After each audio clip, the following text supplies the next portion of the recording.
Dan puji Tuhan kita bisa kembali untuk beribadah. Tadi waktu anak-anak remaja yang berdiri di depan mimbar dan menyanyi, bagaimana perasaan Bapak Ibu sekalian. Tapi bagi saya sendiri, rasakan itu suatu hal yang begitu membahagiakan. Ya, setelah lama kita beribadah online, dan sekarang kita bisa lebih ramai dan melihat anak-anak menyanyi damai di hatiku. Itu membuat kita merasa betapa baiknya, betapa bersyukurnya ya kita sekarang bisa ada di rumah Tuhan ya untuk beribadah. Itu adalah suatu berkat rohani yang menyegarkan jiwa kita, ya, yang membuat kita semakin dikuatkan ya untuk terus hidup sebagai seorang Kristen. Pagi hari ini saya mau berbicara kepada Bapak Ibu tentang kita harus selalu, apapun juga yang kita hadapi, tidak meninggalkan Tuhan. Setiap kesulitan, apapun juga kesulitan itu, kita harus menyadari bahwa kita tidak boleh meninggalkan Tuhan karena kesulitan itu. Tapi sebaliknya, membawa kita, menarik kita untuk lebih dekat kepada Tuhan. Hidup kita selalu ada kesulitan. Maka karena sakit penyakit, atau mungkin juga karena kesusahan dalam pekerjaan kita, kadang-kadang juga kekurangan ya dalam kebutuhan hidup kita. Ada kalanya juga hubungan dalam rumah tangga, dalam persaudaraan yang membuat kita menjadi begitu kecewa. Nah, hal-hal seperti ini harus kita waspadai dengan baik agar jangan melemahkan iman kita dan membuat kita akhirnya kecewa juga dan meninggalkan Tuhan. Nah, jadi saya mau mengajak Bapak Ibu untuk melihat kisah dari Ayub ini, karena ini adalah sebuah pelajaran yang sangat penting untuk kita sekalian. Ayub adalah seorang yang hidup di masa dahulu, setidaknya itu pada masa Abraham. Jadi ya hampir 4.000 tahun ya yang lalu kalau kita hitung dari saat ini.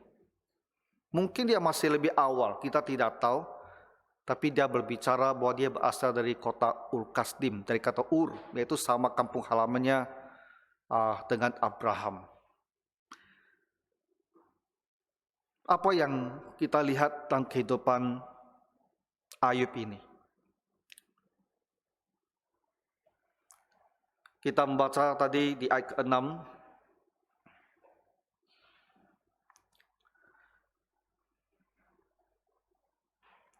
Suatu hari anak-anak Allah, di sini berbicara malaikat, mereka datang kepada Tuhan Allah, dan hadir juga di situ iblis. Tuhan mengenal Ayub ini dengan baik. Dan Tuhan juga mengetahui bagaimana Ayub hidup sehari-hari. Tuhan juga tahu bagaimana kesalehan Ayub ini. Ayub yang takut akan Tuhan. Sehingga kepada para malaikat dan juga iblis ini, Tuhan membicarakan tentang Ayub sebuah pujian bahwa Ayub ini adalah seorang yang demikian saleh dan jujur, seorang yang takut akan Tuhan, melebihi Ya, semua orang ada pada masa tersebut. Kita amati hal pertama adalah bahwa walaupun di muka bumi ini penduduknya banyak, tetapi Tuhan Allah mengetahui setiap orang yang ada. Sehingga dia juga tahu tentang Ayub. Dan dia juga perhatikan bagaimana kehidupan Ayub sehari-hari. Allah itu maha tahu dan maha hadir.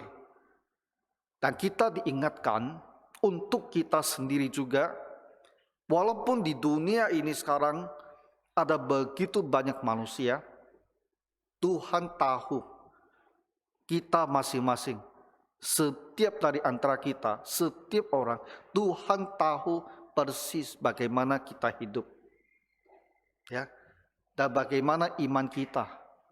Dan juga bagaimana sikap hidup kita, apa yang kita lakukan sehari-hari. Jadi, sisi positifnya adalah kita dikuatkan.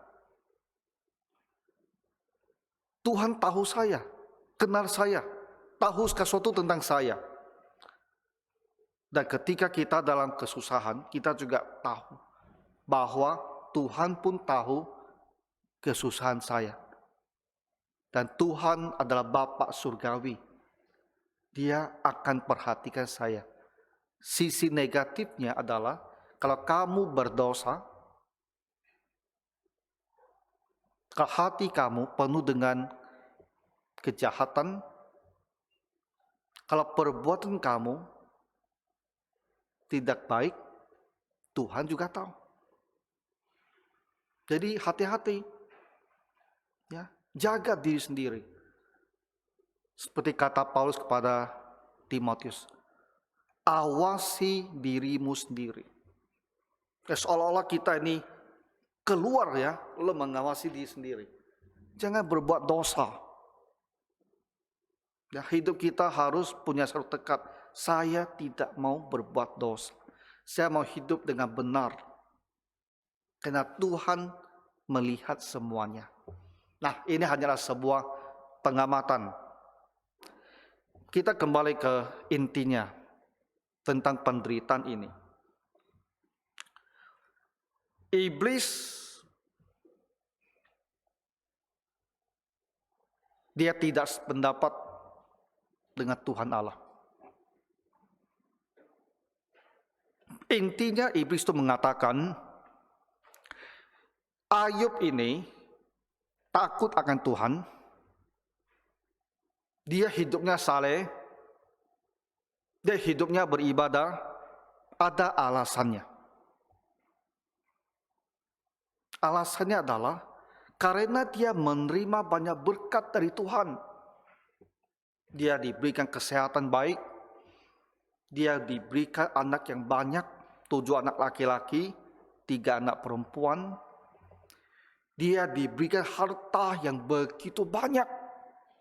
Kambing domba, unta, para hamba begitu banyak.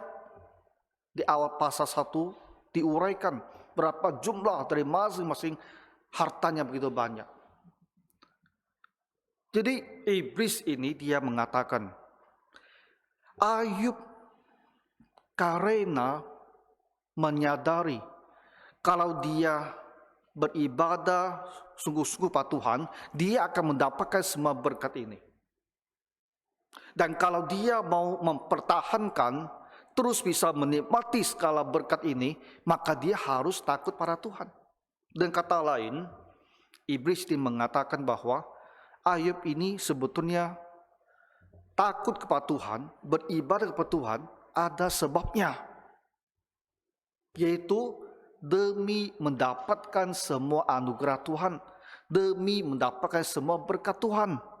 Itu adalah tuduhan daripada si iblis ini. Jadi dia mengatakan seolah-olah dia itu menyindir Tuhan Allah. Bahwa Tuhan Allah itu salah. Kamu salah paham. Jangan berpikir bahwa Ayub itu begitu mengasihi Tuhan. Dia sebetulnya bukan mengasihi Tuhan, dia mengasihi diri sendiri. Tuhan itu hanyalah alatnya yang dia peralat untuk mendapatkan semua berkat ini. Maka dia menantang dengan Tuhan. Coba kamu ambil semua berkatnya ini.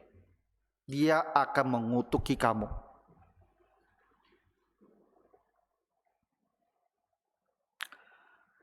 Bapak Ibu, gereja modern, orang-orang Kristen sekarang banyak sekali masuk dalam kategori yang dikatakan oleh iblis ini. Tak mengasihi Tuhan sebetulnya. Tapi datang ke gereja, kenapa? Karena mau mencari berkat Tuhan, itu saja. Hatinya itu tak ada pertobatan. Hatinya tak mengasihi Tuhan. Tapi dia berpikir, dari Tuhan inilah saya mau meminta kesehatan yang baik, meminta rezeki, meminta harta kekayaan. Itulah kita sebut sebagai Injil kemakmuran, prosperity gospel. Dan banyak gereja dengan sadar mengajarkan hal ini. Mengkhotbahkan bahwa kalau kita datang kepada Tuhan, kita akan diberkati dan kekuatan, kesehatan, kekayaan.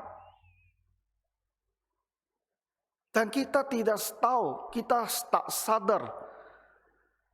Setidaknya 4.000 tahun lalu, iblis telah menuduh di hadapan Tuhan bahwa Ayub ini, dia beribadah kepada, dia itu mau beribadah kepada Tuhan. Dia mau hidup dengan begitu takut dengan Tuhan, bukan karena apa-apa, demi mendapatkan semua berkat ini. Nah, ini tentu sangat mengecewakan. Berarti tuduhannya adalah Ayub itu bukan tulus mengasihi Tuhan. Dia mengasihi semua berkatnya ini. Tapi Tuhan percaya dengan Ayub ini. Dia percaya Ayub bukanlah orang seperti ini. Jadi Tuhan menerima tantangan ini. Mari kita buktikan apakah Ayub tetap akan hidup dengan saleh, tetap akan takut akan Tuhan, tetap akan mengasihi Tuhan kalau dia tidak mempunyai apapun lagi. Kalau semua berkatnya ini ditarik, apakah dia tetap akan takut akan Tuhan? Maka Tuhan memberikan izin kepada iblis ini, hanya dia tidak boleh mencabut nyawa Ayub. Dan Bapak Ibu, kita akan mengamati hal yang kedua. Lihat si iblis ini.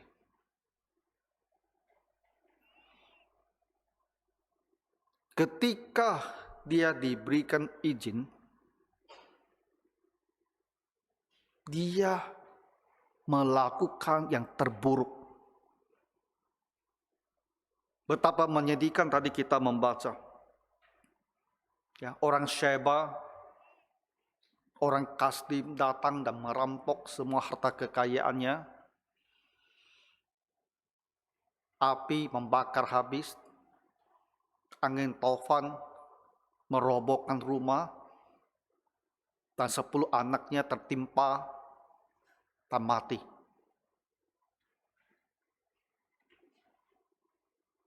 Itulah iblis.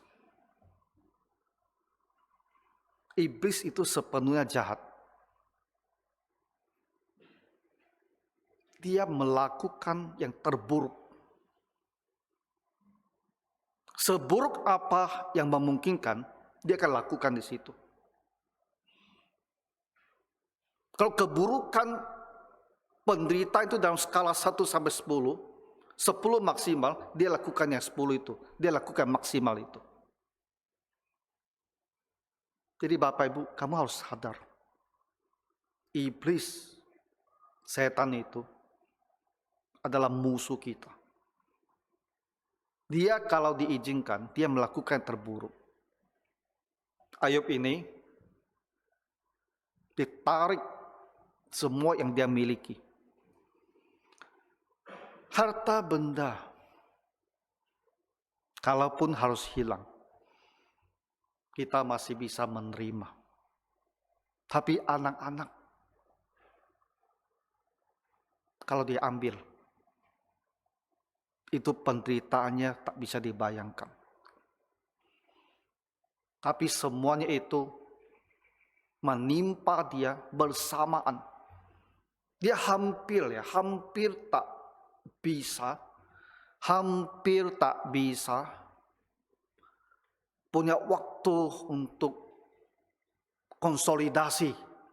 Hampir tak ada waktu untuk melihat apa yang sedang terjadi.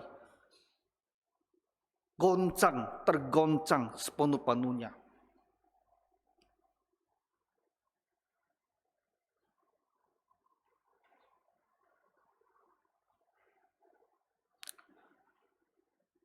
Saya ingat bulan September tahun lalu,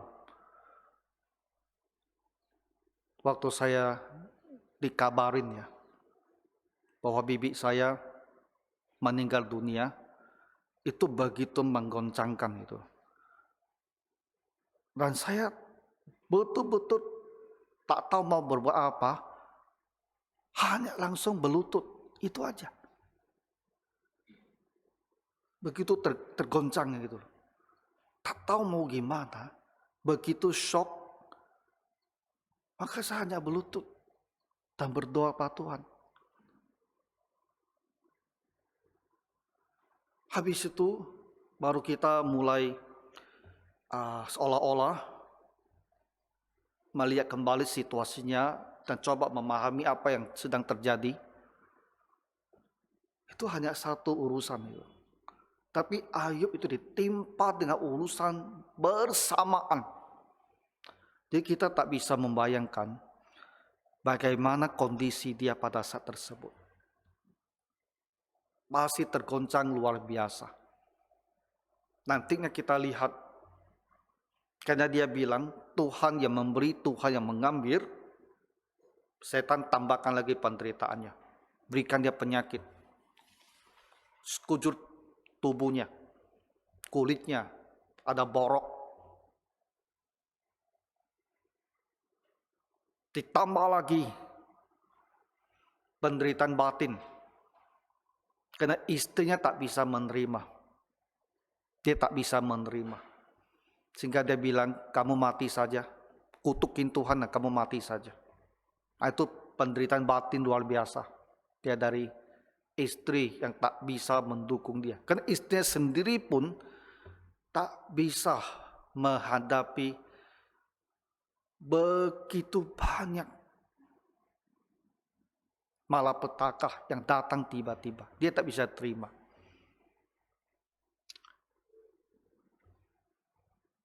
Jadi lihat, itulah yang dilakukan oleh iblis. Kalau Tuhan tak menahan, iblis itu berniat melakukan yang terburuk kepada kita. Tapi Tuhanlah Allah yang menahan, tak mengizinkan, sehingga dia tidak bisa berbuat yang jahat. Kalau Tuhan buka izin, mungkin izinnya ada batasnya saja. Sehingga kalau dalam dunia yang tak kelihatan itu, iblis mau berbuat sesuatu terhadap kita, Tuhan masih membatasi dia, sehingga dia tidak bisa melakukan yang terburuk. Tapi kalau dia diberikan cek kosong istilahnya, dia akan lakukan paling buruk. Nah, dia lihat baik-baik. Contohnya adalah Ayub ini. Dia seperti membalas dendam, lakukan terburuk pada Ayub ini. Itu iblis. Tapi Tuhan Yesus kita berbeda. Kebalikannya. ayat yang saya sangat suka. Ada ayat yang firman Tuhan mengatakan, Tuhan Yesus menjadikan segala-galanya baik. Masih ingat saya pernah khotbah topik ini? Tuhan Yesus menjadikan segala-galanya baik. Tuhan Yesus. Hal yang sulit, yang buruk, yang jelek, Dia akan membuatnya menjadi baik kepada kita. Tapi iblis itu kebalikannya. Saya singgung sedikit tentang iblis ini, supaya Bapak Ibu diingatkan sekali tentang karakter iblis ini. Nah, kemarin saya baca satu tulisan lagi tentang penyembahan setan. Indonesia itu ada itu, gereja setan. Ya. Jadi kita semua harus hati-hati. Saya tidak tahu di Batam ada tidak, tapi di Indonesia di beberapa kota itu ada. Harus hati-hati. Ya, dan kita sebagai orang tua harus selalu hati-hati dengan anak-anak, terutama anak-anak muda kita. Ya, selalu pantau mereka, terutama mereka yang ada di luar kota, yang bekerja atau sekolah, harus selalu dipantau. Ya, jangan sampai mereka terjebak, diajak teman, lalu pergi ke gereja setan seperti itu. Karena setan itu hanya akan melakukannya terburuk kepada kita. Nah, Ayub dalam seketika kehilangan segala-galanya. Termasuk kehilangan anaknya sendiri. Dan dia juga sendiri timpa oleh penyakit di kulitnya. Membuat dia menjadi sangat-sangat menderita. Hal yang terjadi pada Ayub ini adalah seizin Tuhan. Karena Tuhan ingin menunjukkan kepada iblis bahwa Ayub ini mengasihi Tuhan, beribadah kepada Tuhan, bukan karena segala anugerah, segala berkat yang dia terima. Bukan. Tapi karena Ayub mengetahui bahwa Tuhan adalah Tuhan. Sang Tuhan pencipta layak untuk disembah. Dan dia menyembah Tuhan karena faktanya Tuhan itu adalah Tuhan, itu saja. Tuhan sang pencipta layak dipuji, disembah, dan dikasihi, itu saja. Kalau Tuhan tak beri apapun juga kepadanya, dia tetap akan menyembah Tuhan. Itulah yang Tuhan Allah ingin tunjukkan kepada iblis.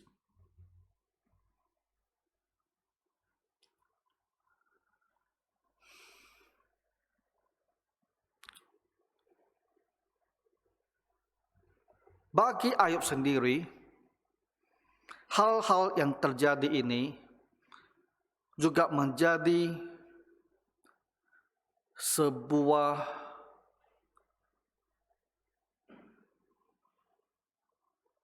ujian bagi diri sendiri untuk melihat dirinya sendiri, apakah dia benar mengasihi Tuhan karena Tuhan adalah Tuhan.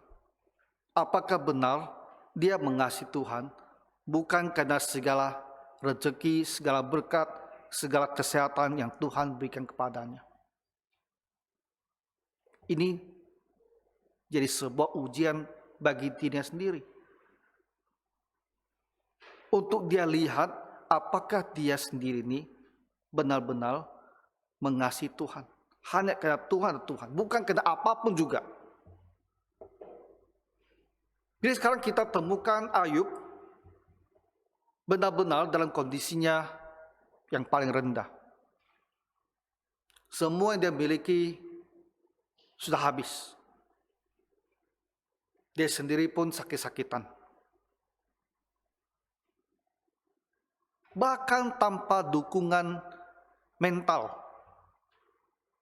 dari istrinya itu, tak ada lagi. Yang ada pada dia hanyalah tekanan saja. Tak ada yang menghibur dia, tak ada yang menguatkan dia.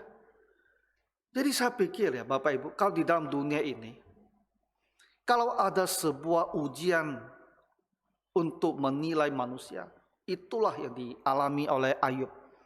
Karena kalau mau ditambah lagi, ya harus cabut nyawanya. Tak ada lagi lebih berat.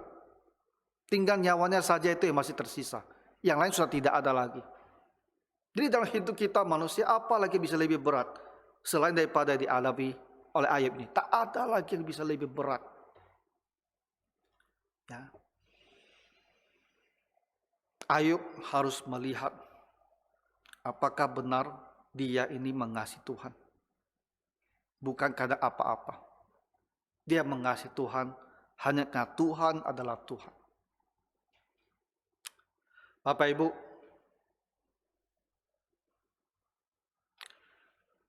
kita semua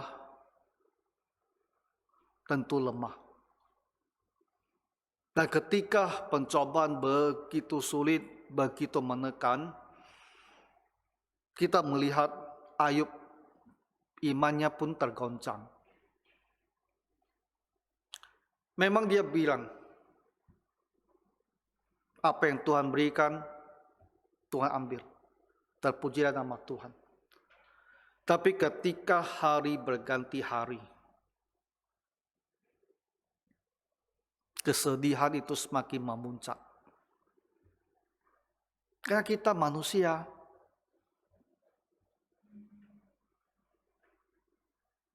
dia pasti teringat kepada anak-anaknya, dan begitu dia kasihi. Dan kita semua tahu bagaimana dia menjaga anak-anaknya ini supaya mereka jangan berdosa pada Tuhan. Menunjukkan kasihnya besar pada anak-anaknya. Hari berganti hari, dia pasti teringat akan anak-anaknya. Mereka telah meninggal, sudahlah sebuah kesedihan. Mengingat matinya adalah dengan cara yang begitu menyedihkan, ya, ditimpa oleh bangunan. Manusia hidup-hidup, ya, ditimpa mungkin oleh bebatuan atau kayu berat, pasti tubuhnya hancur dan mati seperti itu. Kalau dia pikirkan kembali, dia bayangkan, itu kepedihan itu pasti berat sekali dalam hatinya itu.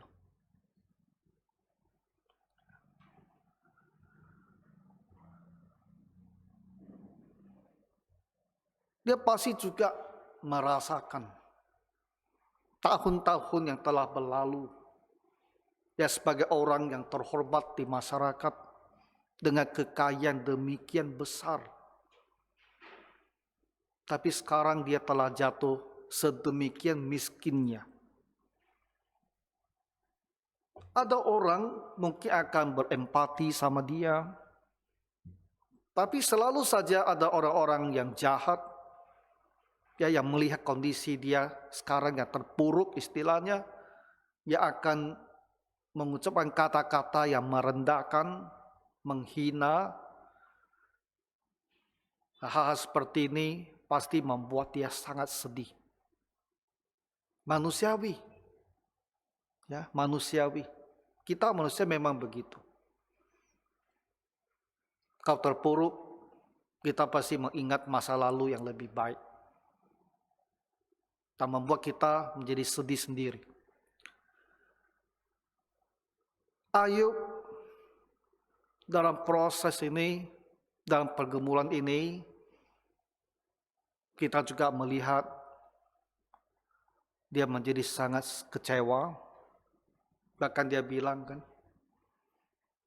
hari di mana dia dilahirkan, biarlah hari itu terkutuk gitu. Artinya apa?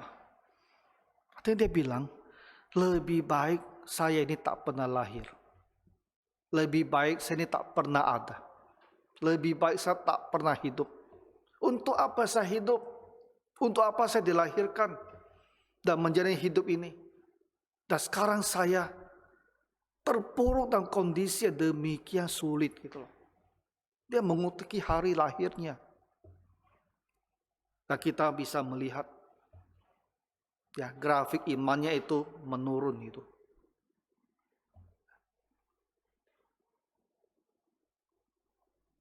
Di pasal-pasal yang lebih jauh lagi, Ayub itu ada 42 pasal.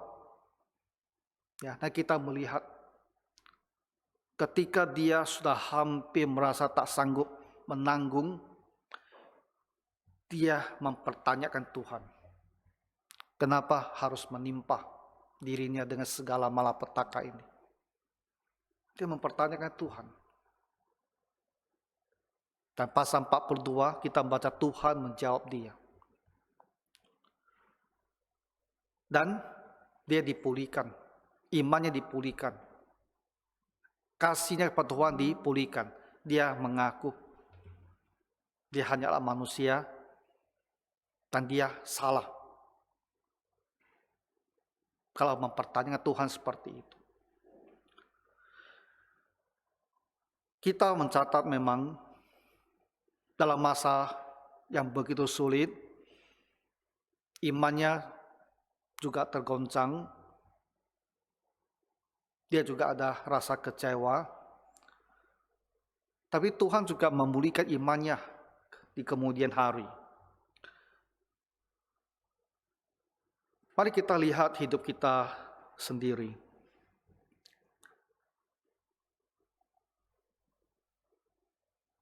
Selalu ada kesusahan yang kita hadapi. Selalu ada. Sakit penyakit ada satu hal yang kadang-kadang karena sifatnya kronis, tak sembuh-sembuh, membuat kita merasa sangat sengsara. Membuat kita merasa apakah harus hidup terus seperti ini? Ya.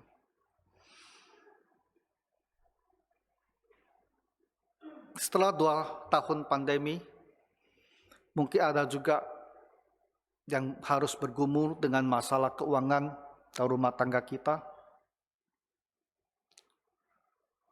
Kehidupan sehari-hari yang kualitasnya kita rasakan semakin merosot. Semakin banyak hal yang harus kita lepaskan. Dan kita merasa sulit sekali. Keuangan saya, keuangan rumah tangga saya, sulit sekali. Kenapa harus sampai begitu?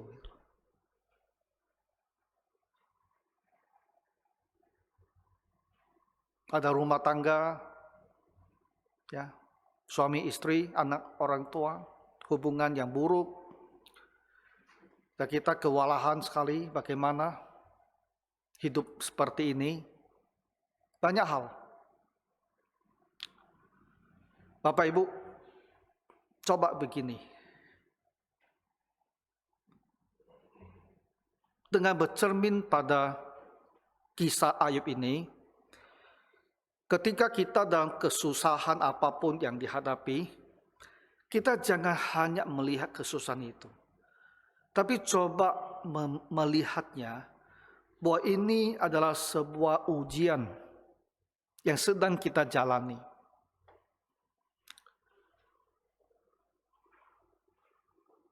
Yang Tuhan izinkan.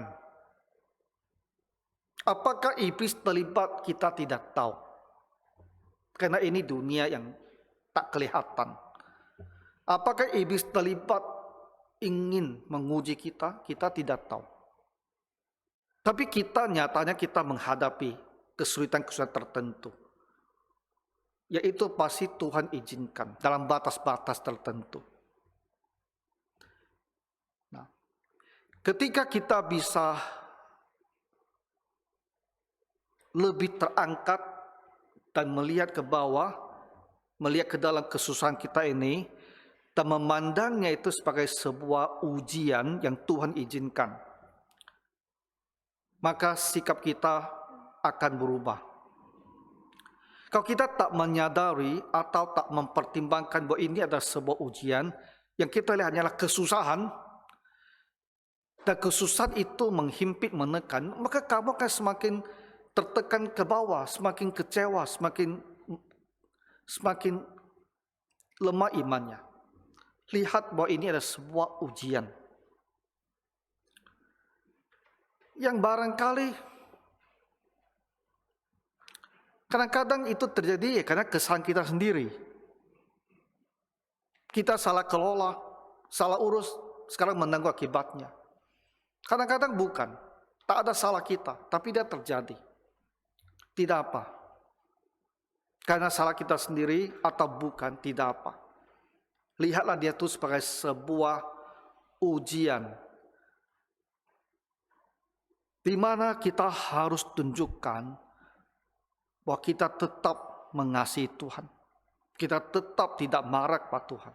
Kita tetap akan beribadah kepada Tuhan. Karena inilah sikap yang nantinya akan membawakan kita kemenangan. Biar Tuhan melihat bahwa kita mengasihi Dia bukan karena apa-apa. Tak ada diberikan harta, tetap mengasihi Tuhan. Tak diberikan kekayaan, tetap mengasihi Tuhan. Ada kesusahan pun saya tetap mengasihi Tuhan. Karena Dia adalah Tuhan, Sang Pencipta, Sang Penyelamat. Saya tetap mengasihi Tuhan. Kita buktikan kepada diri sendiri. Dan biar Tuhan melihatnya. Kalau ada iblis terlibat di situ, biar iblis juga melihat. Biar dia tahu. Ada Ayub, ada orang Kristen, ada banyak orang Kristen di segala tempat, di segala zaman yang mengasihi Tuhan. Karena Tuhan adalah Tuhan, bukan karena berkat dari Tuhan. Orang yang tulus mengasihi Tuhan.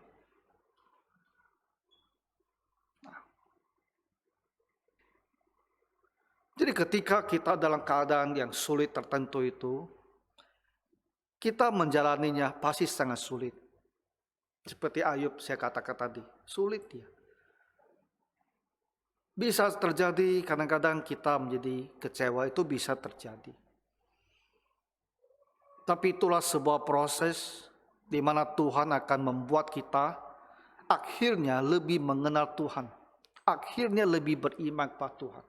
Akhirnya bisa kita tunjukkan bahwa tanpa apapun juga kita tetap mengasihi Tuhan.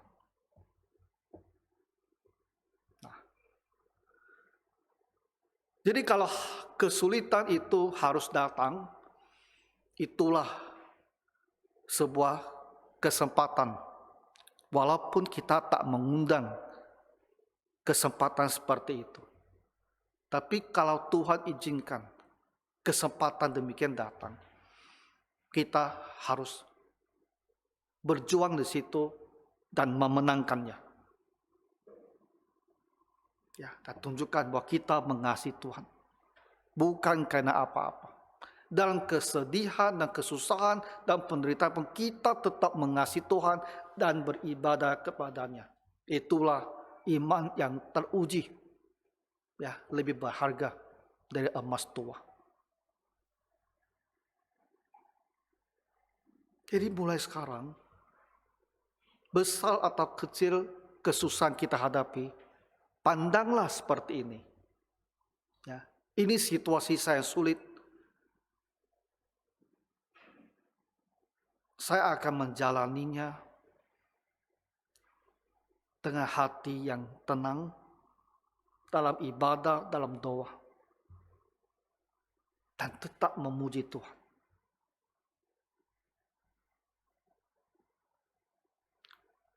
Saya rasa yang kita hadapi tentu tidak sehebat yang dihadapi oleh Ayub ini.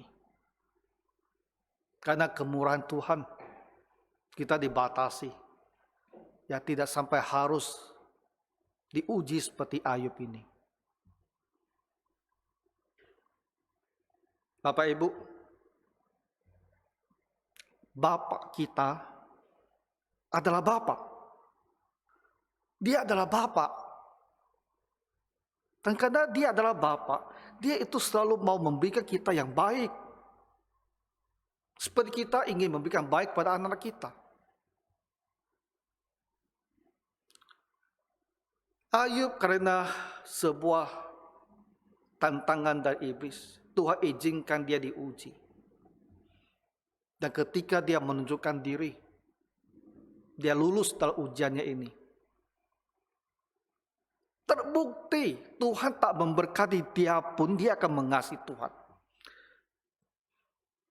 Maka Tuhan di pasal ke-42, pasal terakhir, kembali memberkati dia. Bapak Ibu, hidup kita hidup memang ingin ya hal-hal yang baik. Kita tidak ingin hidup dalam kemiskinan, tiap hari harus makan makanan tersisa, tidur di lantai. Kita ingin hidup lebih baik.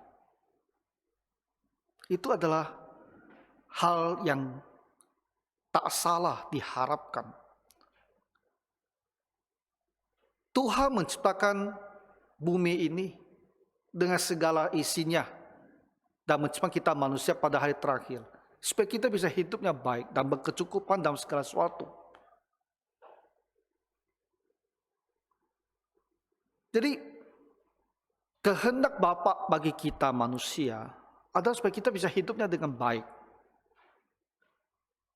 Ketika Ayub harus terpuruk sedemikian rupa dalam segala hal, itu bukanlah kondisi yang Tuhan inginkan gitu.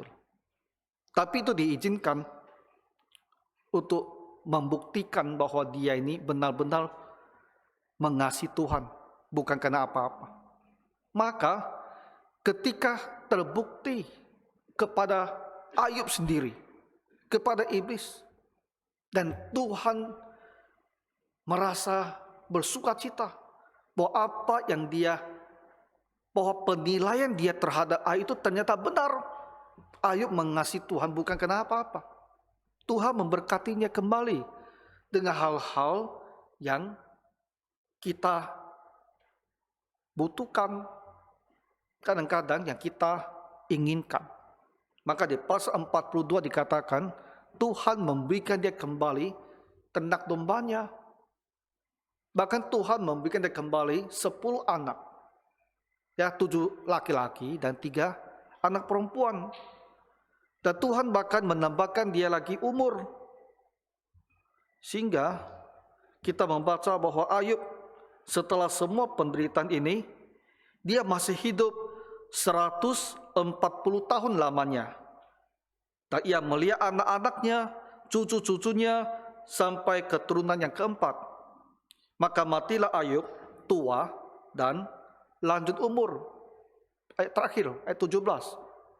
Dia mati tua dan lanjut umur.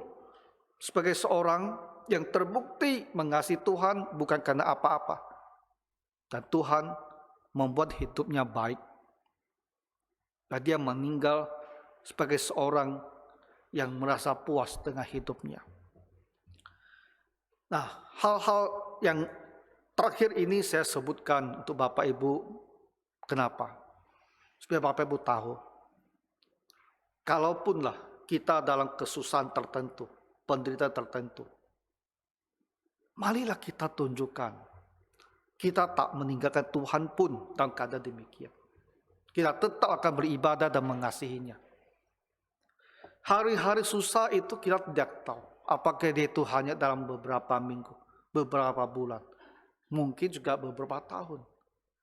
Tapi di akhir itu Tuhan akan menjadikan segala-galanya baik.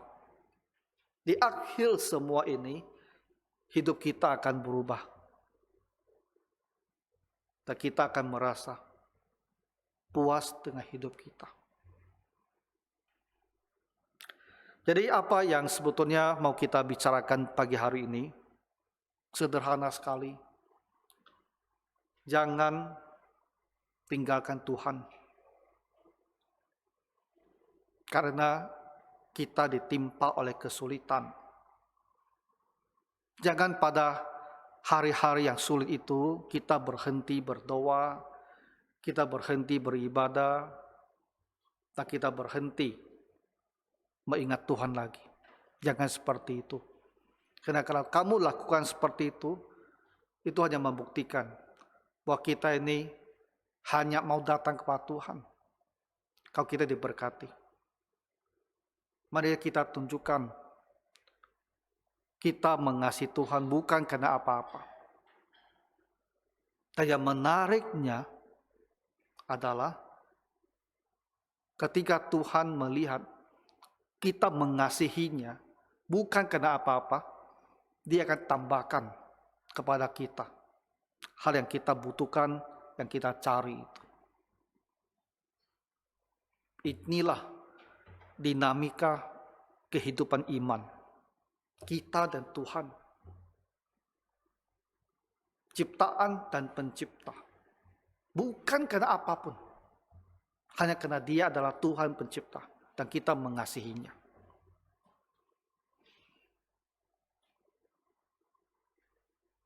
Jadi gereja-gereja yang mengkhotbahkan bahwa kita datang kepada Tuhan supaya kamu diberkati itu harus bertobat.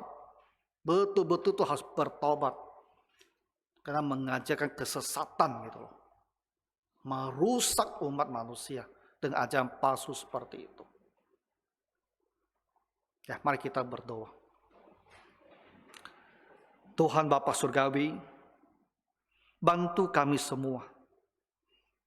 Karena kami telah mendengar tentang Ayub yang mengasihimu, walaupun Tuhan tidak memberikan apapun juga. Bahkan dia dalam penderitaan. Tapi adalah benar, Engkaulah Tuhan dan layak untuk dipuji, disembah. Karena Engkaulah pencipta dan juru selamat kami. Bapa Surgawi, bantulah kami semua ketika Tuhan izinkan kami mengalami kesusahan. Agar kami sadar ingat kepada Ayub. Dan kami tetap akan berjalan bersamamu. Sampai Tuhan datang dan menjadikan segala-galanya baik untuk kami. Bantulah Bapa semua umat-Mu ini. Dalam nama Tuhan Yesus Kristus kami berdoa. Amin.